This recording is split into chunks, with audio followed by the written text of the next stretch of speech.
Hello and welcome back to Made Legally. This is the second video related to the series which we were dealing, which deals with latest case laws. This is the second part of the same. If you want to watch the earlier week's latest case laws, you can just simply go ahead with the playlist having the latest case laws over there and go and watch that series. This is the second part for the same. Now moving ahead with the latest case laws of these weeks. These case laws are very important for all the judicial aspirants who want to crack their exam and want to write and give some informational newses regarding the latest case laws or latest interpretation of the Supreme Court or High Courts. So this case laws series deals with both the interpretations, be it of the High Courts and be it of the Supreme Court. Now moving ahead with the first case law. The first case law's name is Sunil Kumar Singh versus Bihar Legislative Council and others. So over here, Supreme Court has to deal with one of the issues whereby Article 212 subsection 1 of Indian Constitution, that is Constitution of India, states that the judicial review of the Supreme Court or of the courts has been immune regarding the procedures in the legislature. So the question over here was that though there is an immunity regarding, or you can say absolute bar upon the judicial review for the proceedings in the legislature, which comprises of debates, discussions, amendment, whatever the talks happen before the finalization of some bill or an act, that is particularly immune. But when we talk about the final decision of the House, which is a legislative decision, that is not completely immune. And for the same, the court has referred to Ashish Sehlar versus Maharashtra Legislative Assembly 2022 case, whereby it has reiterated that the admin actions even taken by legislative bodies or by the committees are subject to judicial review, but only if it affects the rights and interests of the individuals. So if there is some act of the legislative body, administrative act, which does not in any way affect the rights and interests of the individuals, that is particularly immune. So you get to know that there is a difference between the proceedings in the legislature and the legislative decisions. And when we talk about the proceedings in the legislature, that is immune but not the legislative decisions. Moving ahead with the next case law, which is State of MP versus Balveer Singh. So over here, the length and breadth of section 106 of Indian Evidence Act and now 109 of Bharatiya Saksh Adhiniyam was dealt. As you know, section 109 of BSA talks about the burden of proof on the person who had some special knowledge regarding some thing. So the Supreme Court over here had stated that this burden of proving the special thing which the particular person knows only lies once the prosecution has established its guilt. So section 109 upon the accused will only lie and the burden will shift upon him only when the prosecution has done their own role, which is to prove the guilt.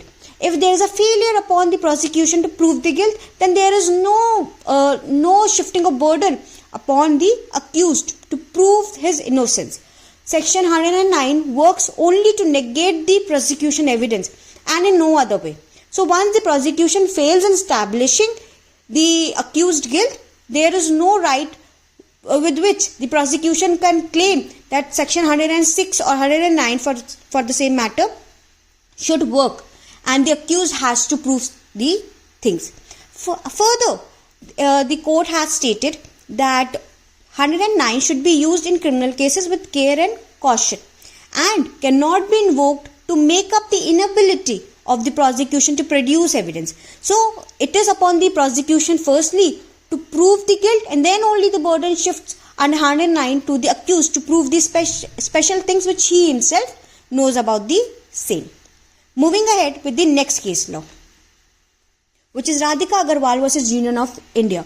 Over here, Supreme Court has differentiated between the categories of custom officers and police officers and observed that custom officers are not police officers. This is very important for your prelim examination. And it stated that while the custom officer is arresting or doing some administrative work or related work, they have to give reasons for the same. They cannot merely arrest. Though police officers have the right to arrest the person without any reason, but on the other hand, custom officers has no such a right. If the scenario works over there like that, Even it has referred Tofan Singh versus State of Tamil Nadu 2020 case law, whereby the Supreme Court has already differentiated between these two categories. Moving ahead with the next most important case law, which is being passed by Punjab and Haryana High Court, it has reiterated that wife is said to commit cruelty on her husband if she insults and pressurized him to get separated from his family. Now, this has been a settled rule in 2015 itself in the case of Ramchandar versus Ananta. Supreme Court has already settled this issue that wife will be said to commit cruelty upon his husband if she pressurizes her husband to get separated from the family. So this acts amounts to cruelty. And the Punjab and Haryana High Court in XXX versus XXX has stated and reiterated the same. So for you, what is important is the Supreme Court's judgment of 2015, that is Ramchandar versus Ananta. Moving ahead with the next case law, which is Sachin Jaiswal versus Hotel Alka Rajah and others. So over here, Supreme Court observed that once a property has been brought in by a partner, so if a partner is bringing his own property for the usage of partnership, now this property becomes the part of the partnership only upon the partnership business itself, as per section 14 of the Indian Partnership Act. Now there is no personal claim which can be made by the partner who has brought in such property or by its legal heir after the death or retirement of the partners. Now once the property has brought in, that becomes the part of the business itself. What rights does the partner or the legal heirs have is to claim the profits and nothing else. Now the question comes whether any formal document is required to be registered for the same. So there is no such formal document which is required to be entered to transfer such personal property to partnership property. So this was the clarification which was given in this Sachin Jaiswal case by the Supreme Court. Moving ahead with the next case law, which is Prabhakar Bhatt versus Annu Lamba. In this, Supreme Court has stated that the applications of domestic violence can be filed at any time and there is no period of limitation which is imposed upon it. So section 468 of CRPC and now section 514 of BNSS talks about the limitation period within which the application or suit to be filed in criminal cases. But regarding that, so Delhi High Court had stated that the applications of domestic violence is protected and they can be filed anytime. Further, it stated there was a second ruling in this case itself, whereby it stated that the respondent has a right to claim shared household. Even if there is no evidence of domestic violence, still the right to claim shared household is one of the rights which respondent can claim. Respondent in this matter includes wife only and nobody else. Understood? Section 17 के अंदर आप एक household भी claim कर सकते हैं. There is no prerequisite to prove that there was a domestic violence. Moving ahead with the next case law, which is Union of India through IONCB versus Man Singh Verma. So Supreme Court in this case held that while dealing with the bail applications under section 439 CRPC or 483 BNSS, whereby the High Court and Court of Session has the right to grant or either to refuse the bail and impose conditions while granting or refusing those bails, in those situations, the High Court and Court of Session has no right to go ahead and grant compensation. What all rights is comprised under 439 or 483 BNSS is only of refusal or granting of bail. So, no compensation in alternative or in addition can be imposed or granted by the courts.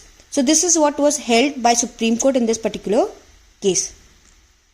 Moving ahead with the next case law, which deals with the very important issue, whereby if there are two contradictory statements or decisions of the Supreme Court, so the question comes over here, which decision should the High Court to follow? Earlier in 2017, in National Insurance Company Limited versus Pranay Sethi, Supreme Court had stated that while there is a conflicting precedence, the High Court must follow the earlier one. So whichever the judgment has been passed in earlier to the other, that should be followed. But in this particular case of AP Electrical Equipment Corporation versus the Tehsildar and others, इसमें Supreme Court ने एक चीज held की कि while there are two decisions or contradictory ones, the High Court must not follow one and overlook the other, but should try to reconcile and respect them both. And further, the High Court should follow the decision which really is somehow connected with the facts of the particular case, and follow that decision whose facts appear more in accord with those of the case at hand. Understood? तो this is very important for your prelim examination. Mains में तो नहीं ये questions आते हैं, पर prelim में पूछ लिए जाएंगे. I am sure not the case laws name but the decision और बाय द रीजन इटसेल्फ. तो जब कोई दो डिसीजन होंगे तो हाई कोर्ट को रिकंसाइल करना है, एक को ओवरलुक नहीं करना है. और पहले एक डिसीजन था कि आपको जो जजमेंट पहले पास हुआ उसको फॉलो करें. अब वो जो डिसीजन था, वो एक जो रैशनल था, वो प्रेसिडेंट अब प्रेसिडेंट नहीं रहा. Understood? And with this we have ended with the latest case law series for today. I hope this was interesting and I hope कि ये थोड़ी सी आपके लिए knowledgeable and understandable हुई हो. Make sure you write these down and these will help not only in your mains examination but also in your prelim, as well as to encourage and to refine your knowledge related to law. Thank you so much.